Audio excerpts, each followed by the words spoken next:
আসসালামু আলাইকুম ওয়া রাহমাতুল্লাহি ওয়া বারাকাতুহু। আসসালামু আলাইকুম ওয়া রাহমাতুল্লাহি ওয়া বারাকাতুহু। ইন্নাল হামদালিল্লাহ নাহমাদুহু ওয়া নুসাল্লি আলা রাসূলিল কারীম, আম্মা বা'দ। আল্লাহ পাকের নিকট লাখ কোটি শুকরিয়া যে মহান আল্লাহ তাআলা আমাদেরকে পবিত্র শুক্রবার জুমার নামাজ আদায় করার জন্য মসজিদে আসার মতো তৌফিক দান করেছেন। এই জন্য মহান আল্লাহর নিকট শুকরিয়া আদায় করি, আলহামদুলিল্লাহ। আলহামদুলিল্লাহ। আজ রজব মাসের শেষ শুক্রবার 24 তারিখ, আগামী 26 তারিখ রবিবার দিবাগত রাত, একটি গুরুত্বপূর্ণ রজব। আমরা শবে মেরাজ এই নামটা সবাই জানি। এই শবে মেরাজের গুরুত্ব আমাদের ইসলামে, এই শবে মেরাজের গুরুত্ব কতটুকু এটা আমরা অনেকে জানি না। মেরাজ অর্থ হচ্ছে সিঁড়ি বা সোপান। ইসলামী পরিভাষায় রাসূলুল্লাহ সাল্লাল্লাহু আলাইহি ওয়াসাল্লাম হিজরত পূর্ব মক্কা জীবনে পঞ্চম, ষষ্ঠ অথবা সপ্তম হিজরি সনের 26 রজব দিবাগত রাতে উম্মে হানি রাদিয়াল্লাহু তাআলা আনহার ঘর থেকে কাবা ঘরে এসে প্রথম পর্বে বাইতুল মুকাদ্দাস পর্যন্ত সফরে বুরাকের মাধ্যমে সাথী হিসেবে হযরত জিবরাইল ও মিকাইল আলাইহিস সালাম এবং দ্বিতীয় পর্বে জেরুজালেমস্থ বাইতুল মুকাদ্দাস থেকে আরশে আজিম পর্যন্ত রফরফ নামক বাহনে সফর করেন। প্রথম পর্বকে ইসরা আর দ্বিতীয় পর্বকে মেরাজ বলে। আল কোরআনে আল্লাহ তাআলা ইরশাদ করেন, পবিত্র ও মহিমাময় তিনি, যিনি তার বান্দাকে রজনীতে ভ্রমণ করিয়েছিলেন মসজিদুল হারাম থেকে মসজিদুল আকসা পর্যন্ত, যার পরিবেশ আমি করেছিলাম বরকতময়, তাকে আমার নিদর্শন দেখানোর জন্য। তিনি সর্বশ্রোতা, সর্বদ্রষ্টা। উক্ত আয়াতে এই সফরের প্রথম পর্ব, যাকে ইসরা বলে উল্লেখ করা হয়েছে, অর্থাৎ রাতের বেলা প্রিয় নবী মক্কা নগরী থেকে জেরুজালেমের মসজিদুল আকসা পর্যন্ত যান। তারপর ইসরা থেকে মহাকাশে গমন করেন। বাইতুল মুকাদ্দাস, যেখানে রাসূলুল্লাহ সাল্লাল্লাহু আলাইহি সাল্লামের ইমামতিতে সব নবী 2 রাকাত নামাজ আদায় করেন। মক্কার মুশরিকরা এই সফরের প্রথম পর্ব তখনকার দিনের যোগাযোগ ব্যবস্থার কারণে অবাস্তব মনে করেছিলেন, কারণ সেই ক্ষেত্রে 1 সপ্তাহ লাগার কথা, সেখানে 1 রাত্রে কিভাবে সম্ভব? তাই তারা এদিক সেদিক কথা বলা আরম্ভ করল। হযরত আবু বকর রাদিয়াল্লাহু তাআলা আনহুকে ডেকে বিভ্রান্তিমূলক কথা বলতে থাকে। হযরত আবু বকর রাদিয়াল্লাহু তাআলা অকপটে বলে দিলেন, আমার নবী সাল্লাল্লাহু আলাইহি সাল্লাম যা বলেছেন তা অবশ্যই সত্য, এতে কোনো সন্দেহ নাই। তাই তাকে সিদ্দিক উপাধিতে ভূষিত করা হয়। তাহলে আল্লাহ রাসূল যখন কাবা ঘর থেকে বাইতুল মুকাদ্দাস, ফিলিস্তিন, যেটা ইহুদিরা দখল করে রাখছে ইসরায়েলরা, সেখানে 1 রাত্রে সফর করেছে। যখন এই ঘটনাটা ওই মক্কার কাফেররা শুনল, তখন তারা হাসাহাসি শুরু করল। অর্থাৎ আল্লাহ রাসূলের সকল কথা বিশ্বাস করত কারা? আবু বকর রাদিয়াল্লাহু তাআলা। তখন কাফেররা মনে করলো, আজকে যে কথা বলছে এটা মনে হয় আবু বকর বিশ্বাস করবে না, তাদের মনে মধ্যে সন্দেহ সৃষ্টি হলো। তখন আবু বকরকে ডাকা আনলো, আইনা বলতেছে, তোমাদের নবী তো এই কথা বলতেছে যে 1 রাতে নাকি ফিলিস্তিন বাইতুল মুকাদ্দাস চলে গেছে। তখন হযরত আবু বকর রাদিয়াল্লাহু তাআলা বললেন, এই কথা যদি আল্লাহ রাসূলের হয় তাহলে এটা অবশ্যই সত্য। অর্থাৎ আল্লাহ রাসূলের মুখ দিয়ে কখনো মিথ্যা কথা বের হতে পারে না।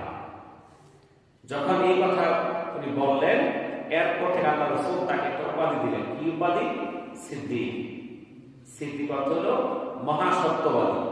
যখন আল্লাহ রাসূল সাল্লাল্লাহু আলাইহি সাল্লাম বাইতুল মুকাদ্দাস থেকে আরশুল আজিমের দিকে রওনা হন, প্রথম আসমানে রাসূল সাল্লাল্লাহু আলাইহি সাল্লামের সাথে সাক্ষাৎ হয় হযরত আদম আলাইহিস সালামের সঙ্গে।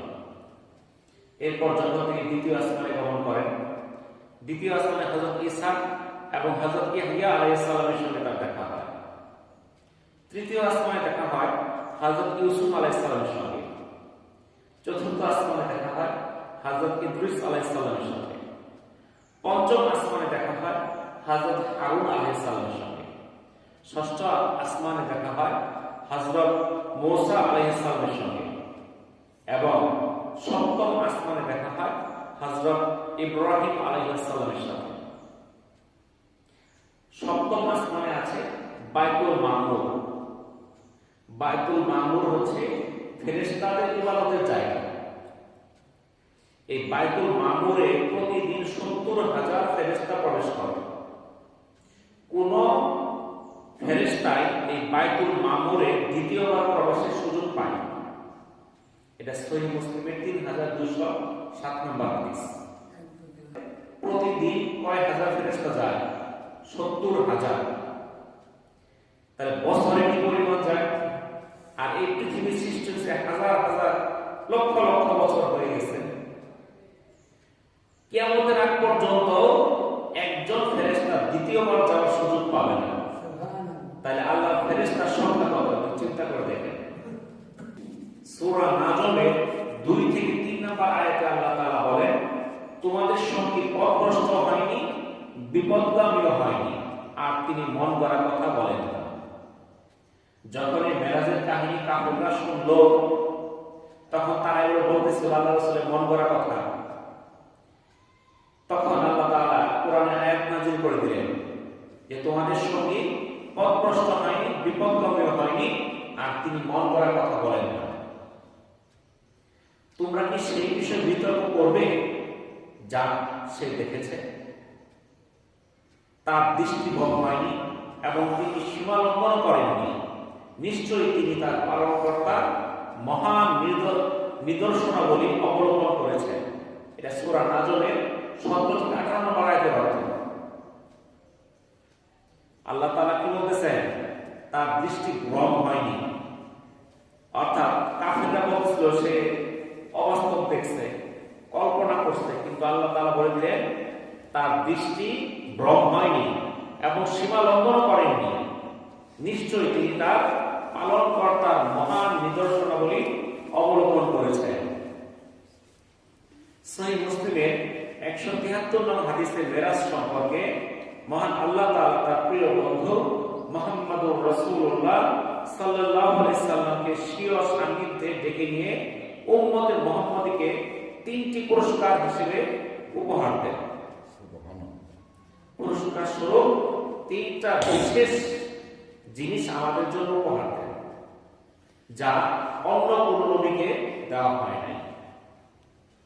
রাসূলুল্লাহ সাল্লাল্লাহু আলাইহি সাল্লামকে ৩টি জিনিস দেওয়া হয়, যার প্রথমটা হচ্ছে ৫ ওয়াক্ত নামাজ। এই ৫ ওয়াক্ত নামাজ ফজিলতের দিক থেকে ৫০ ওয়াক্ত নামাজের সমান। নামাজ পড়ো কয় ওয়াক্ত? ৫ ওয়াক্ত। ফজিলত হবে ৫০ ওয়াক্তের সমান। ২ নাম্বার, সূরা বাকারার শেষ ২টি আয়াত যেটা মেরাজে অবতীর্ণ হয়, এই আয়াতগুলোতে উম্মতে মুহাম্মাদের প্রতি আল্লাহর অশেষ রহমত ও অনুগ্রহ প্রকাশ করা হয়েছে।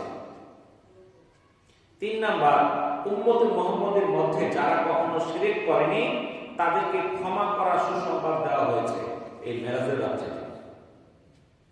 তার ৩টা জিনিস আল্লাহ তাআলা এই রাত্রে আমাদের জন্য উপহার দিয়েছেন, যেটা অন্য কোন নবীকে দেওয়া হয় নাই, অন্য কোন নবীর উম্মতকে দেওয়া হয় নাই, শুধু উম্মতে মুহাম্মাদীকে দেওয়া হয়েছে।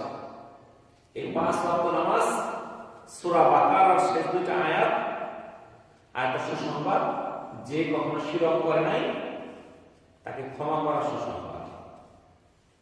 আমরা যে নামাজে আত্তাহিয়াত করি এটাও মেরাজের উপহার। সূরা বাকারার শেষ ২টা আয়াত নিয়ে হাদিসে অনেক ফজিলত বর্ণনা করা হয়েছে।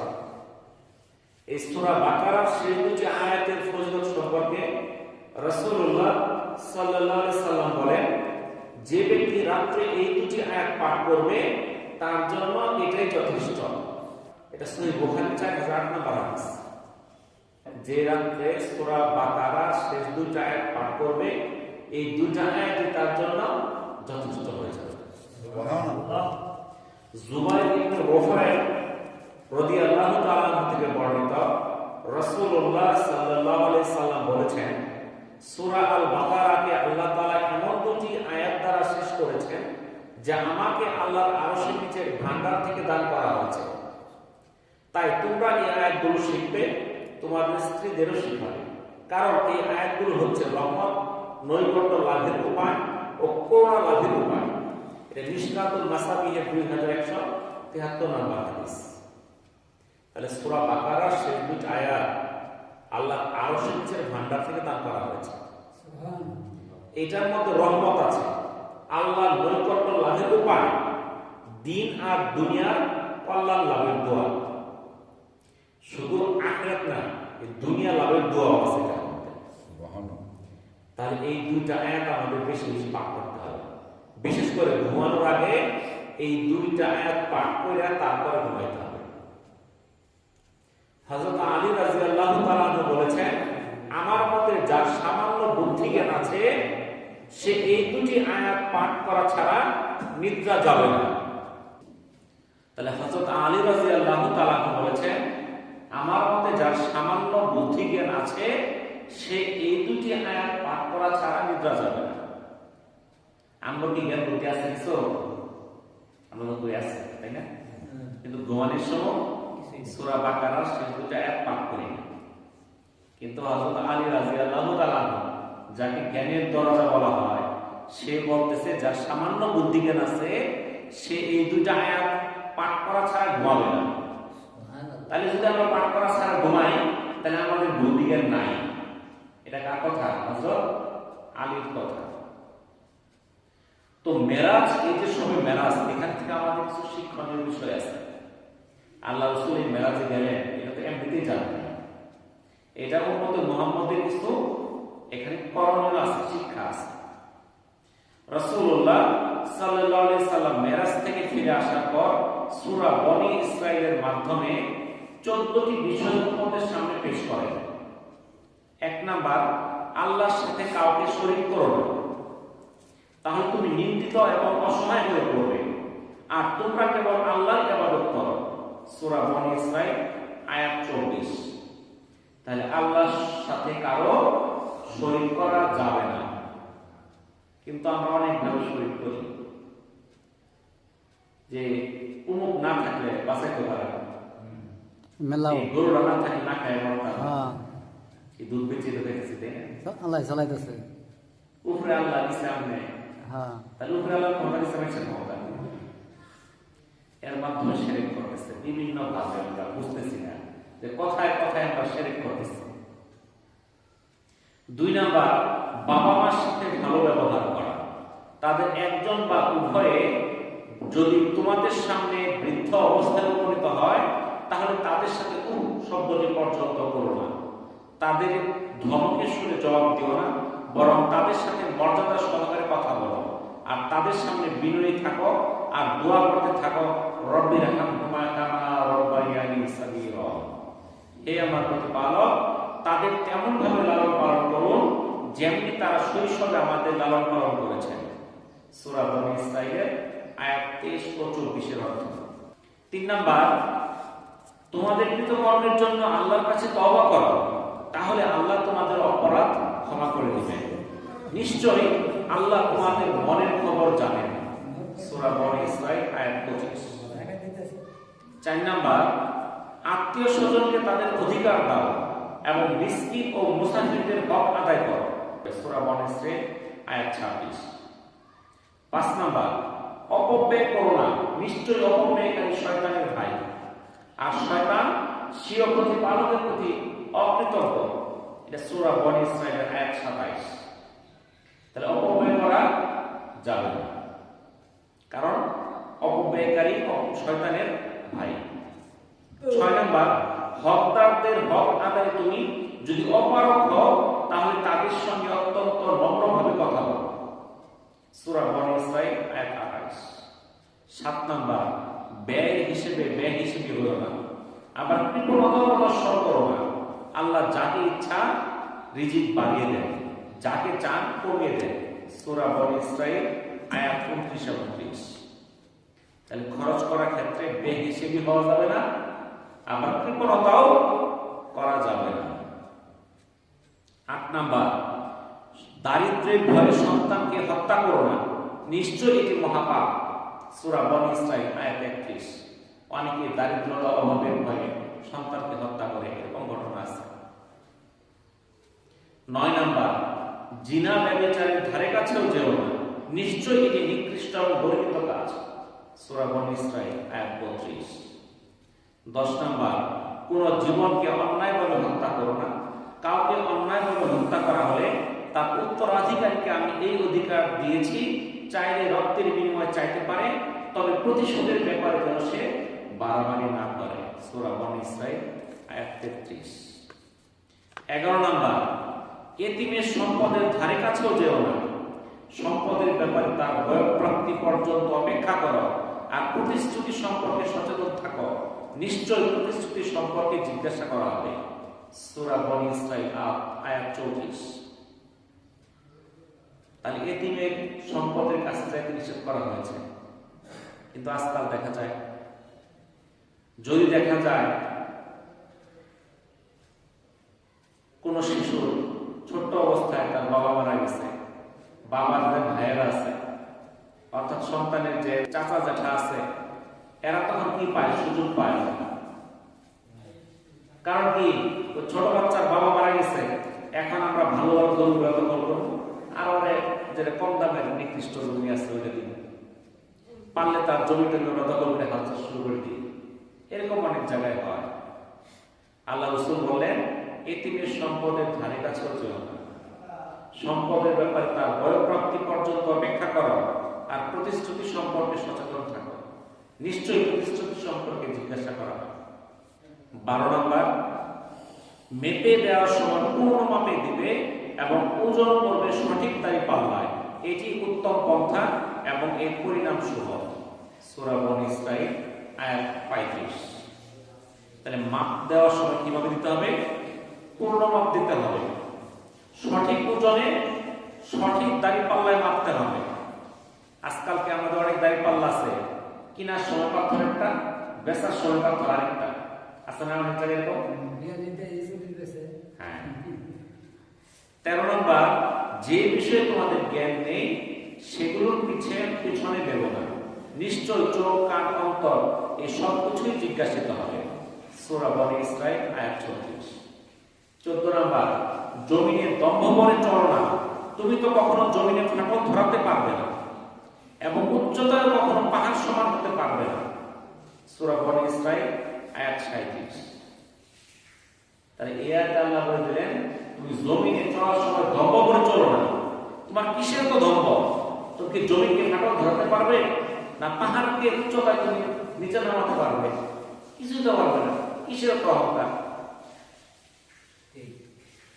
এই রজব মাসে আল্লাহ রাসূল সবে মেরাজে যান।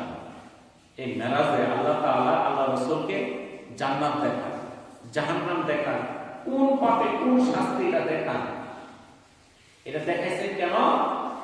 সেটা আমাদেরকে জানাইছেন, আমরা জানতে পারছি। আল্লাহ রাসূলকে না দেখাইলে আল্লাহ রাসূল বলতেন না, আর আল্লাহ রাসূল না বললে আমরা জানতাম না। তাহলে আমাদের জানার জন্য আল্লাহ তাআলা তার রাসূলকে এই মেরাজের রাত্রিতে জান্নাত আর জাহান্নাম দেখাইছে। জাহান্নামের মধ্যে কি পাপের কি শাস্তি এটাও দেখাইছে। ওনাকে দেখাইলেন বেনামাজির শাস্তি, যারা নামাজ পড়ে না। আমাদের মধ্যে আছে কি কর আছে মেলা, যারা বেনামাজি তাদের শাস্তি হলো বড় পাথর দিয়ে তার মাথায় আঘাত করা হচ্ছে, আঘাতে তার মাথা ছিন্ন ভিন্ন হয়ে যাচ্ছে, পুনরায় ভালো হয়ে যাচ্ছে, আবার আঘাত করা হচ্ছে, এইভাবে চলতেই থাকবে। এটা আল্লাহ রাসূল দেখে আসলে আপনাদের কি বিশ্বাস হয়? কি বিশ্বাস হয়? মনে হয় না, না জোর নাই, মনের মধ্যে জোর নাই। না বিশ্বাস যদি হইতো তাহলে তো নামাজ পড়ে বাদ যাওয়ার কথা না। কি বলে? আমি যদি নামাজ না পড়ে আমার মাথার মধ্যে পাথর দিয়ে একবার নিক্ষেপ করা হবে, মাথা ছিন্ন ভিন্ন হয়ে যাবে। এটা বিশ্বাস করে নামাজ পড়তাম না, বলে তো দেখি বোতলে লেখা আছে খাবে কেউ কেউ মরার জন্য খায় মাঝে মধ্যে মরার জন্য খা তাই না মরার জন্য খা আপনার দিলে খাবেন না। খান এক বোতল বিষ আপনার 500 টাকা দিন তাও তো খাবেন। না কি জন্য জানবেন খাইতে মরবো এটা হলো বিশ্বাস তো আল্লাহ রাসূল বলে দিলেন যে বেনামাজি তার মাথায় বিশাল বিশাল পাথর নিক্ষেপ করা হবে আর তার মাথাটা ছিন্ন ভিন্ন হয়ে যাবে যদি এই কথা শোনার পর আমি বিশ্বাস করি আমার মসজিদে আসার কথা আমার নামাজ পড়ার কথা আর যে শূন্য নামাজ পড়বো না তাহলে বোঝা গেল সে বিশ্বাস করে নাই বিশ্বাস করে নাই হ্যাঁ বলে বিশ্বাস করে না এটা মুখ দিয়ে করে বিশ্বাস করি এটা- আসলে কাজে বিশ্বাস করে এরা এরা মুলিবিরা কই দেয় বিশ্বাস বুঝতে পারছেন এটা আলেমরা কই দেয় এটা কই এলাম এটা তো আলেমের কথা না এটা আল্লাহ রাসূলের কথা ঠিক আছে না আলেম রাজে কথা কয় সে কি মন করার কথা কয় না হাদিস কোরআনের কথা কয় হাদিস কোরআনের কথা কও তো আলেমরা তো হাদিস কোরআনের কথা বলে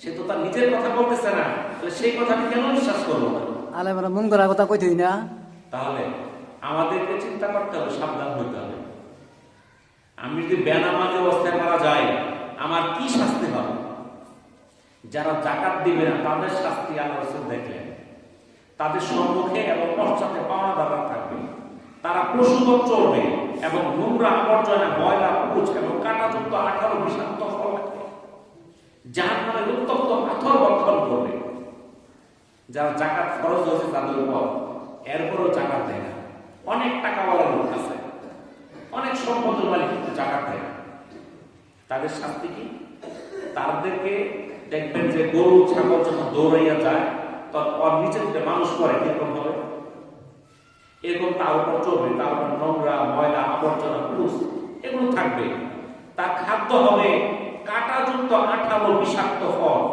এমন ফল গলার মধ্যে আটকে পড়বে গিলতেও পারবে না বেরো করতে পারবে না এটা হলো যারা যাকাত দেয় না তাদের শাস্তি এরপর দেখলেন চুগলখোরদের শাস্তি তাদের পার্শ্বদের সাথে গোশত কেটে খাওয়ানো হচ্ছে আর বলা হচ্ছে যেভাবে তোমার ভাইয়ের গোশত খেতে সেভাবে তাকে বক্ষণ করো তাহলে যারা চুগলখড়ি করত একজনের দোষ আরেকজনের কাছে এমন ভাবে প্রকাশ করত যেন তার মধ্যে শত্রুতার সৃষ্টি হয়ে যায় বুঝছেন তো আপনার কথা আরেকজনের কাছে এমন ভাবে বলবে ওই লোকের শত্রু হয়ে গেল এরা চুগলখোর গীবতকারীর শাস্তি দেখলেন তাদের অগ্নিময় লোহার নখর দিয়ে তাদের চেহারা এবং বক্ষ বিদীর্ণ করা হচ্ছে বললেন হে জিবরাইল আলাইহিস সালাম এরা কারা তিনি বললেন এরা হলো সেই সব লোক যারা পশ্চাতে মানুষের গোশত খেত মানে আড়ালে মানুষের সমালোচনা করত এটা করার জন্য আমরা এক্সপার্ট কি কর একজন একজনের সমালোচনা করা মানে আমি তো দোষ করি না সত্য কথা বলেছি ওই সত্য কথাটাই গীবত আপনি যখন অন্যের কথা আরেকজনের আড়ালে বলেন যেই কথাটা শুনলে তার মনে খারাপ লাগে আঘাত লাগে ওটাই হচ্ছে গীবত আর যেটা করে না আপনি বললেন তো মিথ্যা তহমত ওটা গীবত না তাহলে গীবত হলো সত্য কথা যেটা তার আড়ালে বললে ওই ব্যক্তিটা মনে আঘাত পায় এই গীবত যারা করবে তাদের শাস্তি কি হাতের মধ্যে লোহার আঙ্গুল লোহার লোক থাকবে এটাতে তার চেহারা এবং বক্ষকে খামচাকে থাকবে দেখলেন সুদখোরদের শাস্তি আছে আমাদের এলাকাতে আছে সুদখোর আছে সুদখোরদের বড় বড় পেট যার কারণে তারা তাদের অবস্থান থেকে নড়াচড়া করতে পারবে না আগুনের ভিতরে তাদেরকে প্রবেশ করানো হবে জেনাকার বৎকার নারীর শাস্তি যারা ব্যভিচার করেছে এবং ভ্রূণ সন্তান হত্যা করেছে তাদের দেখলেন পায়ে আংটা লাগিয়ে ঝুলিয়ে রাখা হয়েছে আর তারা আত্মচিৎকার করতেছে তাদের মধ্যে পায়ের মধ্যে আংটা লাগায় ঝুলিয়ে দেওয়া হয় তারা চিৎকার করতে থাকবে ব্যভিচার পুরুষের শাস্তি দেখলেন এক সম্প্রদায় তাদের সামনে একটি উত্তম পাত্রের উপাদেয় তাজা ভুনা গোশত এবং অন্য একটি পাত্রের নোংরা পচা মাংস তারা উত্তম পাত্রের উন্নত তাজা সুস্বাদু মাংস রেখে নোংরা পাত্রের পচা মাংস খাচ্ছে রাসূলুল্লাহ সাল্লাল্লাহু আলাইহি সাল্লাম জিবরাইল আলাইহিস সালামকে বললেন এরা কারা জিবরাইল আলাইহিস সালাম বললেন এরা হলো ওই সব পুরুষ যারা তার স্বীয় বৈধ স্ত্রী রেখে অন্য নারী গ্রহণ করেছে, এবং ওই সব নারী যারা স্বীয় বৈধ স্বামী রেখে পর পুরুষগামী হয়েছে। তাদের সামনে কি থাকবে? ভালো মাংস থাকবে, পচা মাংস থাকবে। সে ভালো মাংস রেখে পচা মাংসটা খাবে। আমানত আদায় না করার শাস্তি। আজকালকে আমাদের কাছে কিছু রাইখা গেলে কয়েকদিন পরে চাইলে আর পাওয়া যায় না। আমানত পাওয়া যায় না, কর্জই পাওয়া যায় না। আপনার কাছে ধরেন একজন কর্জ নিতে আসবে, তখন আপনার খুব গুণগান করবে, আপনার কাছ থেকে বইলে টাকাটা নেবে। যখন টাকাটা চাইতে যাবে তার মনটা খারাপ হয়ে যাবে। আপনার যা বলতে হবে, আমার এই অসুখ, এই সমস্যা, এই বিপদ, আমার টাকাটা না উপায় নাই। আপনার বিপদের কথা যায় টাকাটা যায় চাইতে হয়, কিন্তু আপনার বিপদ থাক আর না থাক, যেই লোক কর্জ নিয়েছে তার তো টাকাটা দেওয়া উচিত। আপনি বিপদে না বললে কি সে টাকা দিবে না? কিন্তু আপনার বিপদের কথা বললে তার কাছে চাইতে হয়, নয়তো তার মনটা কালো হয়ে যায়। কি জন্য আমার কাছে টাকা চাইবে? আর আমানত দিলে তো কথাই নাই। এক লোক বিশাল লাকড়ির বোঝা একত্রিত করছে। যারা এই যে আমানত খ্যাত করবে, আমানতকে রক্ষা করবে না, আমানতের খেয়ানত করবে, তাদের শাস্তি কি? তারা বিশাল লাকড়ির বোঝা একত্রিত করবে, যা সে উঠাতে পারছে না, কিন্তু লাকড়ি একটা পর একটা বৃদ্ধি পাইতেছে। বললেন, হে জিবরাইল আলাইহিস সালাম, এরা কারা? জিবরাইল আলাইহিস সালাম বললেন, এরা হলো আপনার উম্মতের সেই ব্যক্তি যে মানুষের আমানত আদায় করেনি, বরং আরো অধিক গ্রহণ করেছে। এরা আমাদের মধ্যে আছে অনেকেই আমানত খালি নেয় আর পরিশোধ করে না। অশ্লীল বাক্য ব্যবহারকারী এবং ফিতনা সৃষ্টিকারীদের শাস্তি দেখলেন, তাদের জিহ্বা এবং ঠোঁট আগুনের কাঠি দ্বারা কাটা হচ্ছে, আবার আগের মতো হয়ে যাচ্ছে, আবার কাটা হচ্ছে, এভাবেই চলছে। আমাদের মধ্যে কিছু কিছু লোক আছে, সে কথায় কথায় অশ্লীল বাক্য ব্যবহার করে, গালাগালি করে, বিভিন্ন মন্দ কথা তার মুখ দিয়ে বের হয়। এটা তার মুখের একটা অভ্যাস। এখন আমরা মনে করতে পারি এটা অভ্যাস, কিন্তু এই অভ্যাসের দ্বারা তার কি শাস্তি হবে? তার ঠোঁটগুলো আগুনের কেচি দিয়ে কাটা হবে। কাটা যদি শেষ না, আবার ঠোঁট হয়ে যাবে, আবার কাটবে, আবার হয়ে যাবে, এভাবে চলতেই থাকবে। আবার কিছু কিছু মানুষ দুনিয়াতে দাম্ভিকতা বর্ণপূর্ণভাবে কথা বলতো, অনেক দাম্ভিক ছিল। তাদের শাস্তি কি দেখলেন? ছোট্ট একটি পাথর হতে বিশাল এক সার বের হচ্ছে। পুনরায় ওই সার সেই পাথরের ভিতরে প্রবেশ করার চেষ্টা করছিল, কিন্তু তার সম্ভব হচ্ছিল না। বললেন, হে জিবরাইল আলাইহিস সালাম, এটা কি? জিবরাইল আলাইহিস সালাম বললেন, এটা হলো সেই সব লোকের দৃষ্টান্ত যারা দুনিয়াতে বড় বড় দাম্ভিকতাপূর্ণ কথা বলতো এবং লজ্জিত হতো, কিন্তু পরে আর তা ফিরিয়ে নিতে পারত না। এতিমের সম্পদ আত্মসাৎকারীদের শাস্তি দেখলেন, তাদের উষ্ঠ অধর যেন উটের ঠোঁটের মতো, তাদের মুখে আগুনের জ্বলন্ত কয়লা প্রবিষ্ট করানো হচ্ছে এবং তা তাদের পায়ু পথ দিয়ে বের হচ্ছে। এতিমের সম্পদ খায় না মানুষ। অনেক এতিম আছে, আপনারা দেখবেন, এর বেশ দূরের ঘটনা হতো, আমাদের দুই সাইডে থাকতেও পারে, আপনাদের একটা পাশে এলাকা থাকতে পারে। বাবা মারা গেছে, সন্তান অসহায়, কিন্তু তার চাচা চাচা সবই আছে, ওই সন্তানের আবার পিতার সম্পদও আছে, কিন্তু তাকে কিছুই দেয় না। হয়তো তার একটা মেয়ে আছে, ছেলে নাই, তখন বলে, তোদের যেহেতু ছেলে নাই, ভাই নাই, তোরা কিছুই পাবি না, তোরা বের হয়ে যায়। বুঝতে পারছেন তো? তার কিছুই দেয় না, কোন অসহায় অবস্থায় থাকে। এরকম অনেক উদাহরণ আছে। তাদের শাস্তি কিরকম হবে? উট আপনারা দেখছেন, উটের ঠোঁটটা ঝুলে থাকে নিচ দিকে, তাদের ঠোঁটগুলো উটের মতো ঝুলে যাবে, সেখানে জ্বলন্ত আগুনের কয়লাগুলো দেওয়া হবে এবং তারা গিলতে থাকবে এবং পায়ু পথ দিয়ে তার সেই কয়লাগুলো বের হবে। এরপর দেখলেন মদ, মাদক, নেশা গ্রহণকারীদের শাস্তি, যারা মদ খায়। শুধু মদ না, মদের মতো আরো যা আছে, গাঁজা আছে, ইয়াবা আছে, আর কত কিছু নাম আছে, তাই না? নেশা করে যারা, এদের শাস্তি দেখলেন। তারা জাহান্নামীদের শরীর থেকে নির্গত বিষাক্ত নোংরা পুঁজ পান করছে। রাসূলুল্লাহ সাল্লাল্লাহু আলাইহি সাল্লাম মালিক নামে জাহান্নামের রক্ষী ফেরেশতাকে দেখলেন, তার মুখ মলিন, হাসি নেই। বলা হলো জাহান্নাম সৃষ্টির পর থেকে সে কখনো হাসে। এগুলো বুখারী ও মুসলিমের হাদিস, লম্বা হাদিস। এই হাদিসটা বুখারী ও মুসলিমে আসছে। এই যে মালিক নামক যে জাহান্নামের ফেরেশতা, তাকে যখন থেকে জাহান্নামের দায়িত্ব দেওয়া হয়েছে, এরপর তার মুখ থেকে হাসি ফোটে নাই, তার মুখ মলিন হয়ে রয়েছে। আমরা কিন্তু জানি জাহান্নাম প্রস্তুত আছে, কিন্তু আমরা হাসি তামাশায় মত্ত আছি, আমরা খেল তামাশায় মত্ত আছি, আমরা দুনিয়ার কাজে মত্ত আছি, আমরা আখিরাতকে আমরা বিবেচনা করতেছি না। একটু ঠান্ডার জন্য আমরা কি মসজিদে আসতে আমরা দেরি করতেছি, যে শীত গোসল করবো কেমনে, অজু করবো কেমনে। কিন্তু জাহান্নামের মধ্যে এর চেয়ে অনেক বেশি ঠান্ডা। জাহান্নামের মধ্যে ঠান্ডা জায়গাও আছে, আবার গরম জায়গাও আছে। যেখানে ঠান্ডা, এই যে আমরা দুনিয়াতে ফ্রিজ দেখি, ফ্রিজের চেয়েও ঠান্ডা। ফ্রিজের চেয়ে আবার কেমনে ঠান্ডা হয়? আমাদের দেশে ফ্রিজের মধ্যে ঠান্ডা কত? -8°C। এখন যদি রাশিয়াতে যান -40°। অর্থাৎ ওদেরকে আইনা ফ্রিজে ভরে গরম লাগতেছে। তাহলে ওখানে কিরকম ঠান্ডা?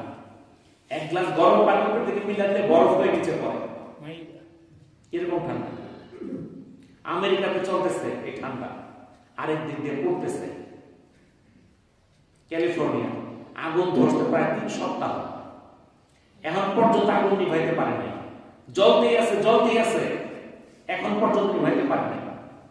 তাদের তো অনেক প্রযুক্তি, আগুন নিভানোর কত যন্ত্রপাতি ওদের আছে, আমাদের তো কিছু নাই।